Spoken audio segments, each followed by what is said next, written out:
يعني الإنسان المفروض يخاف من اللي يقول حسبي الله ونعم الوكيل.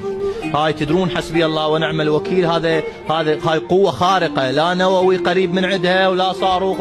الإنسان يعني تنام عيناك والمظلوم منتبه يدعو عليك وعين الله لم تنم. إذا تظلم لك واحد ويقعد بالليل تحت السماء يقول له إلهي أشكو لك فلان ابن فلان، هتك حرمتي، كذب علي، سقطني، ظلمني، وين تروح من الله باكر؟ مو احنا باكر لقاءنا يم الله عز وجل.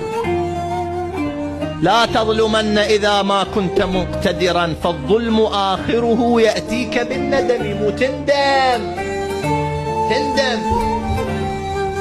غدا عند الإله إذا التقينا ستعلم في الحساب من باكر يوم القيامة لما يلاقوك تعال ليش سقطت فلان؟ آخر هذا مسلم شيعي مؤمن ليش سقطته؟ والله قالوا لي، واللي قالوا لي ثقات، واللي قالوا لي مدري شني، يا قالوا لك يوم يفر المرء من يشرد كل نفس بما كسبت رهينة. اتقوا الله في حرمات الناس وأعراضهم.